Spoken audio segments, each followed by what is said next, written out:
pensées, puisque c'est ça qui se passe dans un ordinateur, dans un mental, bah, il est rempli de pensées. Alors, pour ce cours, je vous invite bien sûr, si vous ne l'avez pas déjà fait, à consulter le cours sur l'eau, puisqu'on a vu qu'il y avait un lien direct entre les pensées et l'eau.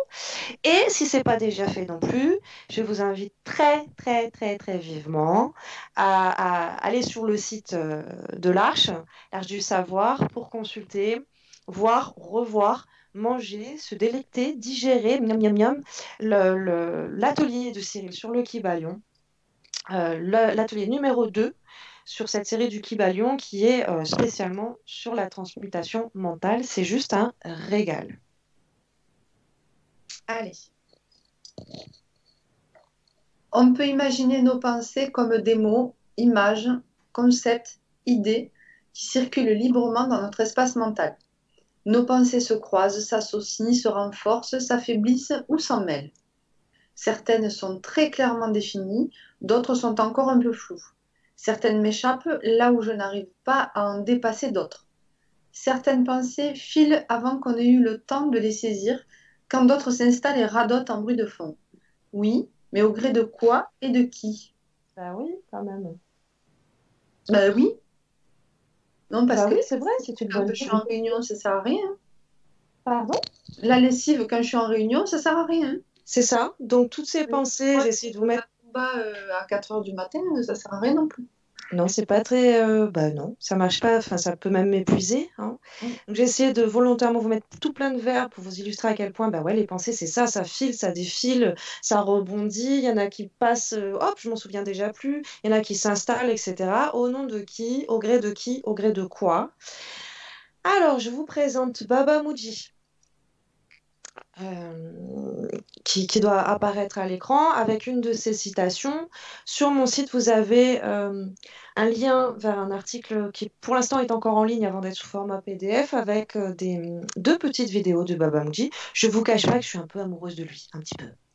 Euh, euh, voilà, que je vous invite vraiment, je ne peux pas refaire du Muji, ça ne serait pas utile, mais allez consulter. Il y a deux petites vidéos qui sont sur le site qui illustrent très bien. Là, on avait déjà tellement de choses à vous apporter en termes de solutions que je ne voulais pas plus m'attarder que ça sur tous les problèmes liés à nos pensées ou à le manque de maîtrise de nos pensées. Mais les exemples sont juste parfaits. Je vous invite à aller les consulter du coup en ligne sur le site. Vous allez sur l'onglet outils en self-coaching. Et puis vous allez chercher dans le rayon justement mon mental, mes pensées, hop, l'article sur les pensées, vous avez les vidéos qui sont en ligne là-dessus. Tu veux bien nous lire Oui. la Je petite citation? suis le penseur. Tes pensées reviennent parce que tu leur offres un service 5 étoiles. Tu leur prêtes attention. Les pensées par elles-mêmes n'ont pas de force. Elles doivent être reliées à une croyance. Vous devez y croire pour leur donner une quelconque force ou pouvoir. Ça a l'air très logique dit comme ça. Mm. Ça fait partie des choses que j'aime beaucoup chez Muji, c'est qu'il a un enseignement qui est très accessible à tout le monde. Les mots sont simples, il le fait avec beaucoup d'humour, il utilise aussi beaucoup d'images. Et pour autant, dans chacune de ces phrases, vous avez un os à ronger pendant l'année, hein. Il y a de quoi vraiment y aller, amener la réflexion et la compréhension en profondeur. Et c'est quelqu'un euh, que je peux que vous recommander, justement sur la notion de maîtriser ses pensées. Il a fait d'autres choses, hein, mais sur ce concept-là, je le trouve très inspirant. Chacun ses sensibilités, hein, bien sûr. Mais voilà, pour moi, c'est un vrai maître à penser, pour le coup, sur la maîtrise des pensées. Donc je continue. S'il te plaît. Les apprentissages de Muji nous rappellent ici à notre pouvoir personnel. Si une pensée me dérange, je ne lui accorde pas mon attention. Si elle revient, je ne lui ouvre pas la porte, elle se lassera. Si une pensée me ravit, je lui accorde toute mon attention, mes croyances, mes préférences. Plus je crois en elle, plus elle sera une force en présence. Si je n'ai pas d'intérêt pour une pensée, elle n'a pas de pouvoir. Je n'ai pas à la transcender, cela n'existe simplement pas. Mes pensées influent directement mon état général. Je suis le créateur de mes pensées. Je peux modifier ma réalité par le pouvoir de mes pensées. Mm. Ça, c'est ce que nous apprennent un petit peu les vidéos que je vous ai mis en ligne sur le site, que je ne peux pas vous diffuser en direct pour des questions de droit d'auteur, on le sait. Donc voilà, là, je vous ai traduit un petit peu qu'est-ce que vous allez avoir comme enseignement. Bon, c'est bien. C'est même très bien, c'est très beau, c'est très propre, c'est très inspirant. Ça nous dit quand même pas comment on fait. Parce qu'on est bien d'accord avec l'idée de, bon, bah oui, ok, si ma pensée elle est bonne, je peux la laisser rentrer, Oui. lui donner à manger, puis quand elle est pas bonne, je la laisse dehors. Oui, mais on fait ça comment? J'allais dire, ça semble évident, mais oui, enfin, moi je veux bien, mais on fait quoi, comment? Allez, on y va. On va déjà commencer par distinguer trois types de pensées. D'accord? Donc, mes pensées, ok, super, mais lesquelles? Hein, ce qu'on disait, au nom de qui, de quoi? De qui? Bon, ben, on le sait, en fait. Je suis le penseur, c'est ce que nous rappelle Muji, quand même, si c'était besoin de le faire. Je suis le penseur. Donc, sur toutes les personnes, on l'a tous vécu, ces situations-là, hein, où je subis mes pensées. Ah, rappelez-vous quand même que c'est vous qui les créez, hein. Il n'y a pas une voix dans votre tête qui est en train de parler à votre place. Ou alors, il va falloir qu'on en parle. Mais c'est, ok? Je suis le penseur. Donc, la fréquence, la rapidité, l'omniprésence, l'autonomie de mon mental à créer des pensées peut me faire croire que c'est pas moi qui en suis à l'origine. Hmm. Et c'est pourtant bien, bien, bien, bien le cas. Chacune de mes pensées, c'est bien moi qui les pense. D'accord? Donc, on va commencer déjà par faire le tri. Hein, je ne sais pas si ça vous dit, mais dans les pensées, eh ben, il y en a différentes catégories. On a donc les pensées récréatives. Alors, je vous ai mis ré entre parenthèses, hein, puisqu'une pensée créative, pour moi, c'est un petit peu limité et limitant. Donc, les pensées créatives et récréatives, en gros, c'est celles qu'on va laisser circuler. Allez-y, circulez, les dames, circulez. Vous êtes les bienvenus, vous pouvez y aller. Donc, toutes mes pensées positives, toutes les fois que je vais être dans des bons souvenirs ou dans des projets plaisants, donc euh, je l'ai en arrière ou en avant, oui, dans le Oui. passé ou dans le futur, pardon. Des pensées qui vont être pertinentes, responsables, dans la bienveillance, d'accord, où je vais être en création de mon être, de ma réalité, dans le sens d'aller vers, d'avancer, de développer, de créer. On est dans cette énergie de création, d'accord. Je voulais rajouter la notion de récréative, je les mets ensemble, puisque quand on va travailler sur nos pensées qui nous embêtent un peu plus, on va s'en appuyer là-dessus, sur les pensées créatives et récréatives. Donc une pensée récréative, bah, ça peut être justement un truc qui sert à rien. C'est pas forcément utile.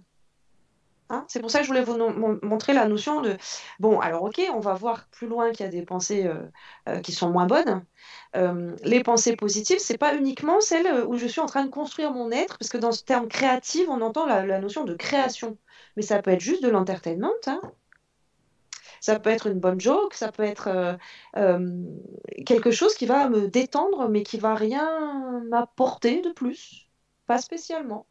D'accord. D'accord? Juste un peu de fun, un peu de plaisir, ça marche aussi. C'est bon pour moi, oui. Par exemple, si... bon, si je... C'est pareil, certains le savent, hein, je cache plus les choses, moi, du tout. Je suis totalement fan des baleines à bosse. Ouais, j'ai eu la chance de pouvoir nager avec elles quand j'étais gamine, du coup, c'est resté vraiment une sensibilité. Bon, ça veut dire que mon mental a fait des ancrages et a associé que baleine à bosse est égal à joie incommensurable chez moi. Plaisir, amour inconditionnel, etc. Donc, dès qu'il va y avoir un truc avec une baleine qui va passer par là, une image, une info, une musique, vous pouvez être sûr que wouhou, le mental, il y va. Il va plonger dedans, il sait qu'il va se délecter. Concrètement, ça ne me sert à rien. Je ne serai pas océanographe dans cette vie-là. Hmm. Donc, on pourrait se dire, mais c'est pas très créatif, là, je suis en train de perdre mon temps. C'est pas créatif parce que je suis pas en train d'apprendre quelque chose, je suis pas en train de construire quelque chose, de créer, de développer chez moi une partie qui pourra me servir, donc c'est pas utile, mais ça me fait tellement du bien que c'est récréatif pour le cerveau. D'accord? Ok. Ça va là-dessus? Ouais. Oui. Ensuite, eh ben, on a les pensées stériles. Donc, dans la catégorie des pensées stériles, on a les suppositions. Est-ce que c'est tout OK pour tout le monde à quel point une supposition est stérile? Hmm. Oui. Mhm. On met un petit code de caractère gras, puis vous allez les avoir derrière, hein, les suppositions. Mais un petit coup de caractère gras là-dessus, supposition, si ça se trouve. Une supposition, elle commence souvent par si, hein. Si ça Hmm. se trouve. Alors, quand on est ado, par exemple, ça va être oh, tu te rends compte, si ça se trouve, en fait, il est en train de penser à moi, nani, nanana. Ça, c'est dans la version, allez, ça va, c'est pas destructeur, c'est pas négatif, mais c'est juste totalement stérile. C'est-à-dire que là, je suis en train d'utiliser, rendez-vous compte, un processeur comme il n'y en a pas d'autre sur cette planète, le mental humain. C'est un ordinateur de ouf quand même qu'on a dans la tête là. C'est une bécane de malade avec laquelle on est armé quand même. Et je suis en train de l'utiliser à imaginer des si ça se trouve. Oh, t'imagines si nani nana. Oh non, mais tu vois le truc? Je pelte des nuages, quoi. Je fabrique des châteaux de sable en Espagne. C'est ça la bonne expression? Je crois que oui. Ah, je t'ai perdu. On l'a perdu. Qu'est-ce qu'il y a? Si ça se trouve, il pense à moi. Tu nous as vus quand on était ados, quoi. Tu nous as vu passer des heures à regarder le ciel en disant ah, si ça se trouve, il est en train de penser à moi. Mais oui. Bien. Bon, voilà, sauf que ça sert à rien. Voilà. Pelleter des nuages ou construire des châteaux de sable, oui, ça marche, oui. Elles sont bonnes, ces expressions, parce que, tu vois, au moment où je l'ai dit, j'ai senti de la fierté. Je me suis dit, ouais, je crois que je l'ai celle-là. Construire des châteaux en Espagne. Je vous ai dit, moi, les expressions françaises, j'ai du mal à pas mal les mélanger, mais je crois que celle-ci, elle était bien, du premier coup et tout. Ok. Donc les suppositions sont d'une stérilité sans nom, c'est-à-dire que en gros, on va le voir dans la suite là, avec les suppositions plus en détail. Je vous le fais en très bref. S'il me manque une information, j'ai juste à aller la chercher pour arrêter de. Ok. Donc en gros, tu penses à moi? Non, je joue au foot. D'accord, ok. Bon, je vais pas perdre mon après-midi du coup à imaginer qu'il pense à moi. Ça va, c'est bon. Et oui. Et là, je vous donne un exemple tout léger, tout light, tout mignon. Mais dans le si ça se trouve, volontairement, je vous donne un exemple light, mais dans le si ça se trouve, il est avec l'autre poufiasse du secrétariat. Et oui. Alors là, on voit que ça reste une supposition, c'est moins drôle, c'est moins drôle. Donc, avec les suppositions, je suis très, très, très capable, je ne vais pas trop y aller parce qu'on va y aller en détail derrière, mais je suis très capable de me créer un petit truc dans ma tête que mon mental, à force de l'explorer, va pouvoir commencer par valider comme étant la vérité. Et oui. Donc, de l'illusion. Et je flirte déjà avec je me mens à moi-même. Et ouais. Les pensées stériles, bah, bien sûr, quand je radote, c'est-à-dire que je suis pas bête, j'ai compris la première fois que je me le suis dit. C'est con, dit comme ça, mais c'est vraiment ça. Quand j'ai une pensée qui revient, dissociez-vous de votre mental, partez du principe que c'est votre assistant perso qui est en train de vous parler, d'accord? Comme on disait tout à l'heure, bon, ok. J'imagine que j'ai un clone de moi, cyborg, je crois on dit ça comme ça, mais en ordinateur, enfin, allez, en robot, ouais. Oui. Et que mon mental n'est plus dans ma tête. L'humain de demain, on imagine que le mental, il est plus dedans moi. Il est dans mon robot, dans mon cyborg à côté. C'est tout le même mental que ce que vous êtes à aujourd'hui, mais c'est dans un ordi à côté, dans un robot, je vais y arriver, à côté. Ben, ma main a coupé que vous passez pas 2 jours sans le détruire, le truc. Supporteriez pas d'entendre votre mental s'il n'était pas dedans votre tête. Donc, sur la question de radoter, par exemple, je ne sais pas vous, moi, si j'ai mon petit robot à l'extérieur qui me dit faut que tu penses à acheter du pain. Ouais, super, merci. Super, merci. Merci, mon mental, génial. Bon, si toute la journée il me dit ça, je dis non, mais je suis pas con, j'avais compris la première fois que tu me l'as dit.